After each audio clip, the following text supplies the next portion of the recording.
Alors bonjour, je m'appelle Angélique, je suis déléguée mandataire à la protection des majeurs à l'UDAF depuis un peu plus de 2 ans. Je suis au service établissement, donc en fait je m'occupe de personnes qui sont en EHPAD, donc des personnes âgées, ou des personnes qui sont en foyer d'hébergement ou foyer de vie, donc en situation de handicap. J'ai une licence de psycho et une licence travailleur social. Et auparavant, je travaillais pendant 5 ans en foyer de vie en tant que monitrice sur du quotidien.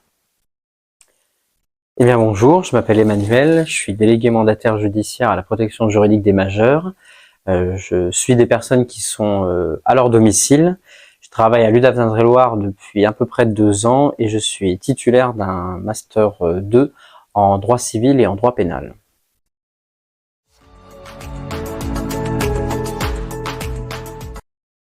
Alors nous intervenons lorsque des personnes majeures ont une altération de leurs facultés physiques et ou mentales. Donc dans cette hypothèse, un juge, le juge des tutelles, peut décider d'une mesure de protection juridique.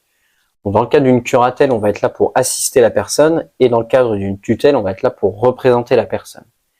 Et à noter que l'essentiel de nos devoirs et missions vont être régis par le Code civil.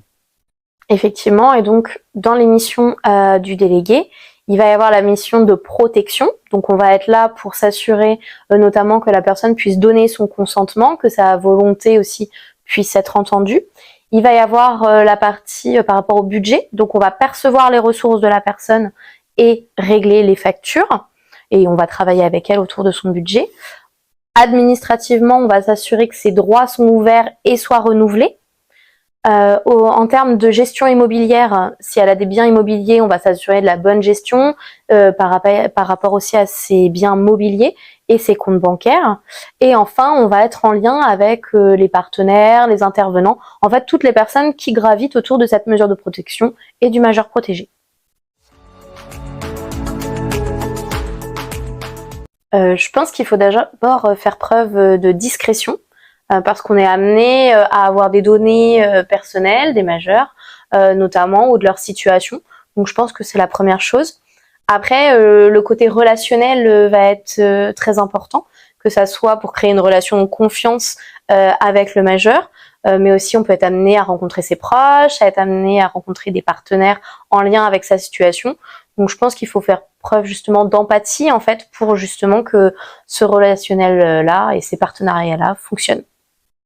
Alors à côté de ça, il faut faire preuve de rigueur, puisqu'on est amené à gérer le budget des personnes et à effectuer des démarches administratives pour elles.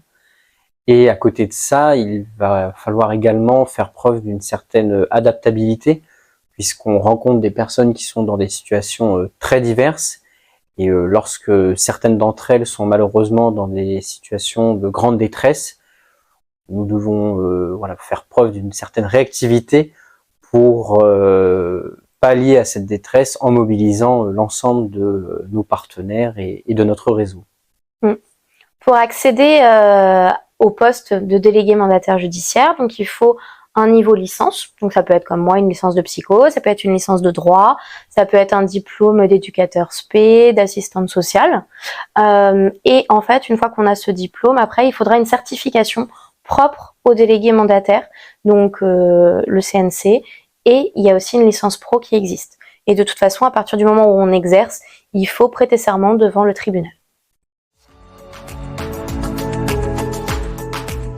C'est le fait déjà d'être utile. En fait, on se sent utile dans notre mission, que ce soit pour le majeur ou en tout cas pour la société. Il y a un côté où on sert quand même à quelque chose. Donc voilà.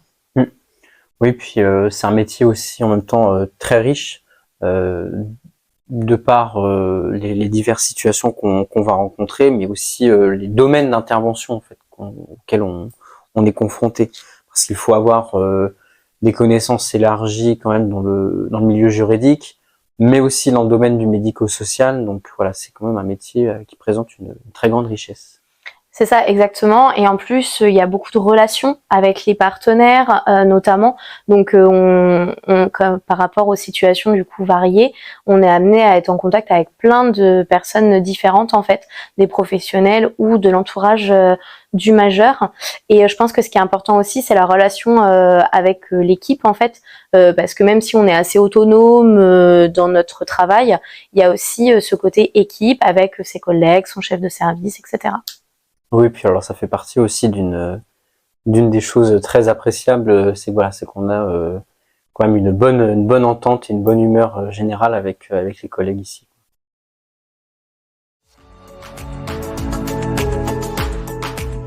Eh ben, un peu compliqué parce que je dirais qu'aucune journée ne se ressemble, puisqu'on va avoir d'un côté tout le travail de démarche administrative avec les assistantes, la gestion du budget en fonction des ressources de la personne, et en même temps ça va être aussi un travail de terrain puisqu'on a l'obligation d'aller à la rencontre des personnes qui ont une mesure de protection. Donc voilà, le quotidien ne se ressemble jamais. Donc par rapport au terrain, donc on va être amené à rencontrer le majeur régulièrement, mais aussi sa famille, les membres parfois de son réseau, des professionnels aussi en fonction de la situation, notamment moi en étant en établissement, je vais rencontrer le personnel des EHPAD, des foyers, etc. Voilà.